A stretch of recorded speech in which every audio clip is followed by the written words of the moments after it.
Hey guys, Michelle here. Listen, before you make any decisions on school, before you settle into whatever this path is going to look like for your family, hear me out for a second and listen to this. I have been thinking about this all week. I've been planning out and thinking about my children and what we're going to do for school and what that's going to look like. And I just want you to know that I know how you feel. This is such a tricky time. There are so many variables and things that we can't control. It's hard to feel confident in any one decision. It's hard to have complete clarity on what to do and what is the right thing to do. But I want to give you something that's going to help that be easy for you. My kids are homeschooled. So in some senses, it's like, okay, for you, it's easy. You just keep doing what you're doing. But in another way, it's not, because as a homeschool mom, I am constantly in figure it out mode. I am constantly looking at my children, looking at the curriculum we're using, looking at their grade level, what are their needs, what are their learning styles, constantly figuring things out and adjusting. And in that process, there's a lot of questioning that goes on. There's a lot of doubt. Man, can I do this? Am I hurting them? Am I enough? All these things, it's hard to do. But you have to do what's right for your family. So my sister-in-law just had a baby this week, and it got me thinking about birth, right? So when you have a baby, there's a baby inside of you, and one way or the other, that baby's gonna come out. Now, some people have home births. Some people have their babies at a birth center. Some people have epidurals. Some people elect for a C-section. Some people get induced. Some people have emergency C-sections. There's a lot of different ways that you can have a baby. There's a lot of things that can happen, but one way or the other, that baby is gonna come out. And truthfully, there's not really an easy way. It's just gotta happen. It's kind of like that with school. I was like, you know what? Our kids, we have got to educate them. One way or the other, they got to graduate from high school. They need to be ready for college if that's what they choose to do. We have to get through this. They have to get through this. One way or the other, it's got to happen. And there's not really an easy way. But just like before you have a baby, you think it through. Like you have a birth plan. You sit down and you think about, what is it that I want? In a perfect situation, what are my desires? What does success look like for me? What's going to give me the best experience possible? What are my rights? What do I need to do to prepare for this best possible situation? You have to come up with a plan. You have to have a vision for it. Doesn't mean it goes exactly according to plan, but you go into it prepared. And that's exactly what we have to do with school. Before you do anything or make any decisions, you got to go through it, but have a plan, and you have to know your why. You have to know why you're doing what you're doing. This is true of anything that you do that's new. This is true of anything, really. But you've got to know, what is your desire? What does success look like for you? What are your core values? You've got to have the end goal in mind.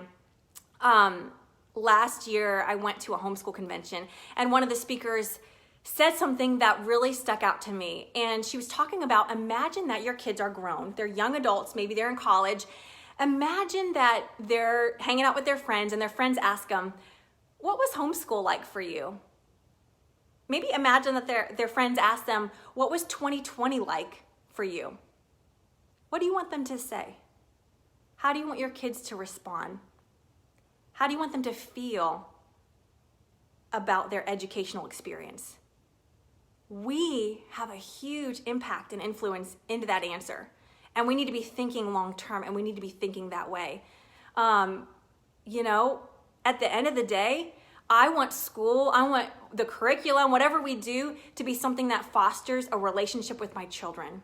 Because we're family and we need each other. That's a value of mine. I want my kids to be able to say, my mom believed in me, and I want them to have a love of learning and a love of reading and a mindset to work hard and to figure things out and to be problem solvers and all those things. I want them to feel a sense of delight and joy and peace when they look back at their school experience. I could go on, but what do you want for your children? What do you want? What kind of people do you want them to be? What do you want them to think about, to feel when they look back at their education, when they look back at specifically 2020? Something we have to consider. And so what I'm telling you is, I just feel like before you move forward, get clarity, get clear on your vision, get clear on Who do you want your children to be? What is the end goal? What are the core values for your family? What are the desires that you have as a mom for your children? All of those things. What is your why? What is your why? And then once you have that clarity, you know, I say take some of the pressure off. Take a deep breath, first of all. Get that clarity. And then allow yourself to make the decisions that are going to align with that. The things that are going to complement your vision. The things that are going to best push you forward towards that. The things that are going to align with the goals that you have for your family. When you have a clear goal, it's easy to determine what is good and for you and what is not. It helps you just determine what's a distraction, you know? So, like I said, just take a deep breath. It's going to be okay. There's so much we can't control, but there's so much that we can. And it all starts with within. This month, this past week, I've just been feeling a really big sense to work on my mindset and my belief system. Meaning that I feel like it's important that we look inward before we can move onward. That's something that the Lord has been working in my heart. And I just want to encourage you that, because I think that it applies to this conversation, is that before you move onward, before you make these decisions and get all stressed and making steps towards school, look inward first. Get clear vision. Figure out your goals, your why, your core values, and then do what aligns with that. And I would also venture to say, make the decision that's going to most protect your peace. There is enough chaos, disunity, there is enough fear in the world. Don't let that be in your home. You can control that. It doesn't matter what's going on. Do the decision, make the decision that's going to create peace, that's going to create love, that's going to create unity in your home. Don't let the world and the circumstances dictate you and your home, but let what you do in your home influence the world. And, you know, just before you do anything, look inward, know your why, and keep the end in mind. Everything else will clear up. And I know you're doing a great job. I know you love your kids more than anything. I love mine. And I know that you'll make the right decision for you. And I know that you'll get through this. You'll be stronger on the other side. Your kids will be too. I believe that this can be an incredible opportunity to thrive in new ways as we adjust and adapt to the times that we're living in. And I know without a shadow of a doubt that God has given you the grace for your children and for your season. So don't question that. Don't doubt that. Don't compare yourself to other people and get caught up in the voices and the pressures of the world.